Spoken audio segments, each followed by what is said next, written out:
but in an inland country, thinly inhabited, and without either good roads or water carriage, this quantity could not be sold. Coals are a less agreeable fuel than wood. They are said, too, to be less wholesome. The expense of coals, therefore, at the place where they are consumed, must generally be somewhat less than that of wood. The price of wood, again, varies with the state of agriculture nearly in the same manner and exactly for the same reason as the price of cattle. In its rude beginnings, the greater part of every country is covered with wood, which is then a mere encumbrance of no value to the landlord, who would gladly give it to anybody for the cutting. As agriculture advances, the woods are partly cleared by the progress of tillage, and partly go to decay in consequence of the increased number of cattle. These, though they do not increase in the same proportion as corn, which is altogether the acquisition of human industry, yet multiply under the care and protection of men, who store up in the season of plenty what may maintain them in that of scarcity, who, through the whole year, furnish them with a greater quantity of food than uncultivated nature provides for them, and who, by destroying and extirpating their enemies, secure them in the free enjoyment of all that she provides. Numerous herds of cattle, when allowed to wander through the woods, though they do not destroy the old trees, hinder any young ones from coming up, so that, in the course of a century or two, the whole forest goes to ruin. The scarcity of wood then raises its price, it affords a good rent, and the landlord sometimes finds that he can scarce employ his best lands more advantageously than in growing barren timber, of which the greatness of the profit often compensates the lateness of the returns. This seems, in the present times, to be nearly the state of things in several parts of Great Britain, where the profit of planting is found to be equal to that of either corn or pasture. The advantage which the landlord derives from planting can nowhere exceed, at least for any considerable time, the rent which these could afford him; and in an inland country which is highly cultivated, it will frequently not fall much short of this rent. Upon the sea coast of a well improved country, indeed, if coals can conveniently be had for fuel, it may sometimes be cheaper to bring barren timber for building from less cultivated foreign countries than to raise it at home. In the new town of Edinburgh, built within these few years, there is not, perhaps, a single stick of Scotch timber. Whatever may be the price of wood, if that of coals is such that the expense of a coal fire is nearly equal to that of a wood one, we may be assured that at that place, and in these circumstances, the price of coals is as high as it can be.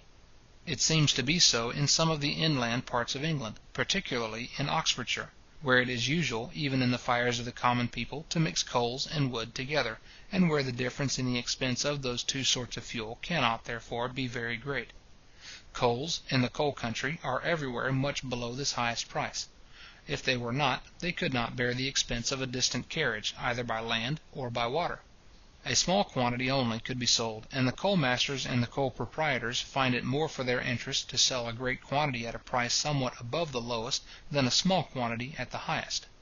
The most fertile coal mine, too, regulates the price of coals at all the other mines in its neighbourhood. Both the proprietor and the undertaker of the work find, the one that he can get a greater rent, the other that he can get a greater profit, by somewhat underselling all their neighbours. Their neighbours are soon obliged to sell at the same price, though they cannot so well afford it, and though it always diminishes, and sometimes takes away altogether, both their rent and their profit. Some works are abandoned altogether. Others can afford no rent, and can be wrought only by the proprietor.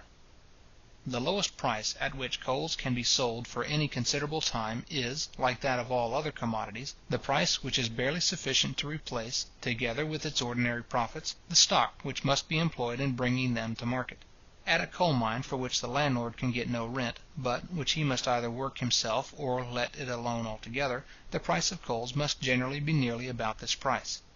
Rent, even where coals afford one, has generally a smaller share in their price than in that of most other parts of the rude produce of land. The rent of an estate above ground commonly amounts to what is supposed to be a third of the gross produce, and it is generally a rent certain and independent of the occasional variations in the crop. In coal mines, a fifth of the gross produce is a very great rent, a tenth the common rent, and it is seldom a rent certain, but depends upon the occasional variations in the produce. These are so great, that in a country where 30 years' purchase is considered as a moderate price for the property of a landed estate, 10 years' purchase is regarded as a good price for that of a coal mine. The value of a coal mine to the proprietor frequently depends as much upon its situation as upon its fertility. That of a metallic mine depends more upon its fertility, and less upon its situation. The coarse, and still more the precious metals, when separated from the ore, are so valuable, that they can generally bear the expense of a very long land, and of the most distant sea carriage. Their market is not confined to the countries in the neighbourhood of the mine, but extends to the whole world. The copper of Japan makes an article of commerce in Europe; the iron of Spain in that of Chile and Peru. The silver of Peru finds its way not only to Europe, but from Europe to China.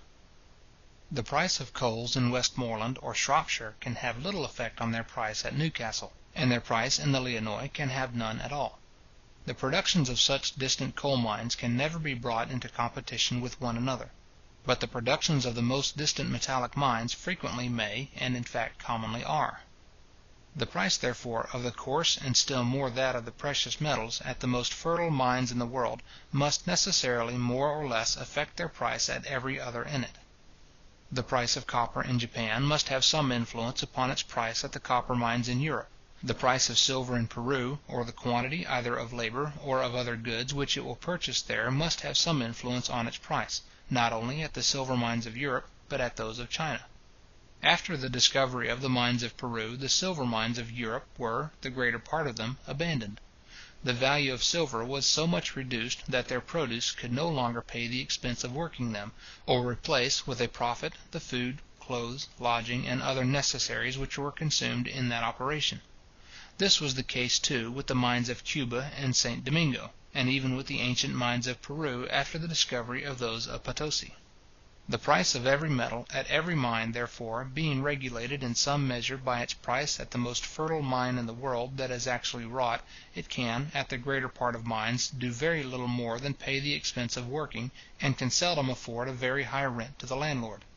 Rent, accordingly, seems at the greater part of mines to have but a small share in the price of the coarse, and a still smaller in that of the precious metals. Labour and profit make up the greater part of both. A sixth part of the gross produce may be reckoned the average rent of the tin mines of Cornwall, the most fertile that are known in the world, as we are told by the Rev. Mr. Borlase, vice warden of the Stannaries. Some, he says, afford more, and some do not afford so much.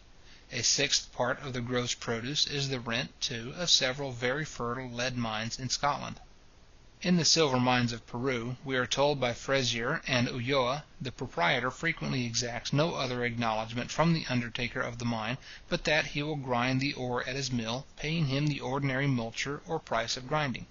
Till 1736, indeed, the tax of the King of Spain amounted to 1/5 of the standard silver, which till then might be considered as the real rent of the greater part of the silver mines of Peru, the richest which have been known in the world.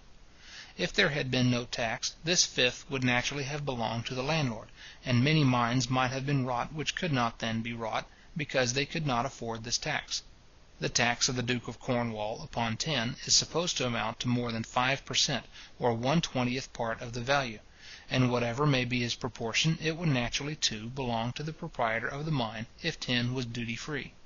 But if you add 1/20th to 1/6th, you will find that the whole average rent of the tin mines of Cornwall was to the whole average rent of the silver mines of Peru, as 13 to 12. But the silver mines of Peru are not now able to pay even this low rent, and the tax upon silver was, in 1736, reduced from 1/5 to 1/10. Even this tax upon silver, too, gives more temptation to smuggling than the tax of 1/20th upon tin, and the smuggling must be much easier in the precious than in the bulky commodity. The tax of the King of Spain, accordingly, is said to be very ill paid, and that of the Duke of Cornwall very well. Rent, therefore, it is probable, makes a greater part of the price of tin at the most fertile tin mines than it does of silver at the most fertile silver mines in the world. After replacing the stock employed in working those different mines, together with its ordinary profits, the residue which remains to the proprietor is greater, it seems, in the coarse than in the precious metal. Neither are the profits of the undertakers of silver mines commonly very great in Peru. The same most respectable and well-informed authors acquaint us, that when any person undertakes to work a new mine in Peru, he is universally looked upon as a man destined to bankruptcy and ruin, and is upon that account shunned and avoided by everybody. Mining, it seems, is considered there in the same light as here, as a lottery in which the prizes do not compensate the blanks, though the greatness of some tempts many adventurers to throw away their fortunes in such unprosperous projects. As the sovereign, however,